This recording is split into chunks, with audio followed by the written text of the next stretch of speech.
This is the Advanced Algebra Trig Pre-Calc second video on proof, what I have with me to make sure that I know what I'm doing. I got this thing with me, so I know I got a lot of stuff I can go to, all this stuff. And I think I'm ready to go, all right? So, my first one, we're going to take, I got some thetas in here now, which is good. We're going to take the sine of theta plus the cosine of theta squared. That equals 1 plus the sine of theta times the cosine of theta. All right, so let's see how this thing goes, all right? So, I'm going to take this and I'm going to expand it.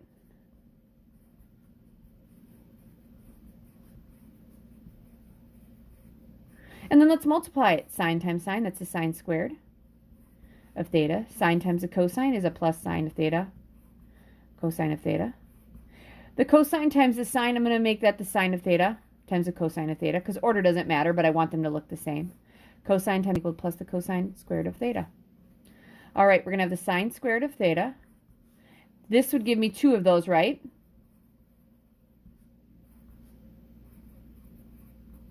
And then plus the cosine squared of theta.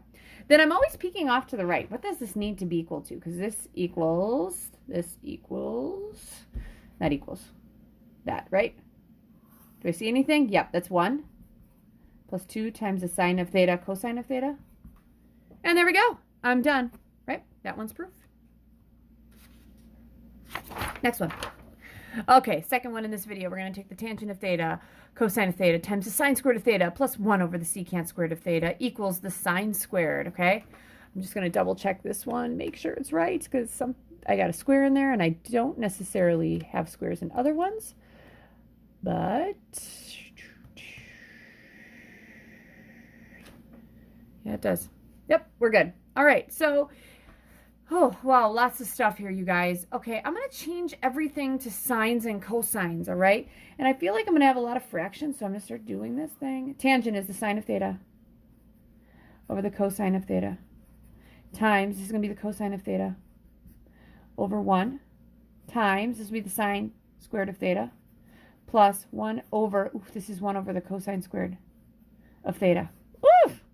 All right, so let's see what's happening here. Okay, first thing I'm seeing is, I know I'd want to distribute this, but these 2 can go away. I have the sine of theta out here, right? All right, so this is the sine squared of theta. Let's put that in there. Plus, this is where I said if you don't want to write them out, you don't have to. Right here, aren't we going to, this is my division symbol right here. Are we going to multiply by the reciprocal? So that'd be 1 times with the reciprocal of 1 over the cosine squared. This is going to be the cosine squared over 1. All right, here we go. Sine of theta equals, this is going to be the sine of theta times, sorry about that, sine squared plus 1 times the cosine squared is the cosine squared of theta. If you didn't want to do this step, I totally get it, because what do you see? That's 1. That's times 1. That equals the sine of theta. That works. All right. Again, if you're at the point where you feel like, I feel like I'm doing okay with this, or I want to see if I'm doing things all right, go ahead and do them.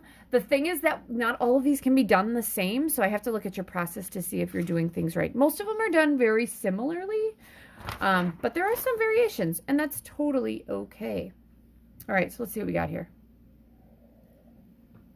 Number 3, I got 1 minus the cosine squared over 1 plus the sine squared. All right, so here's the thing.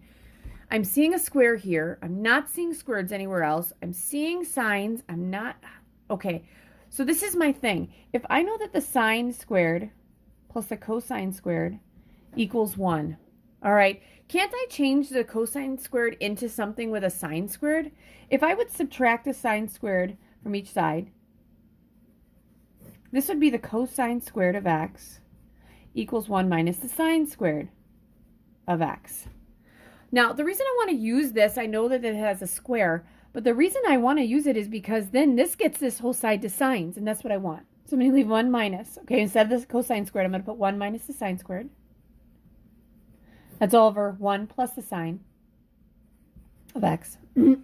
All right, so this is the one thing we haven't done that I feel like in the next video I am going to do.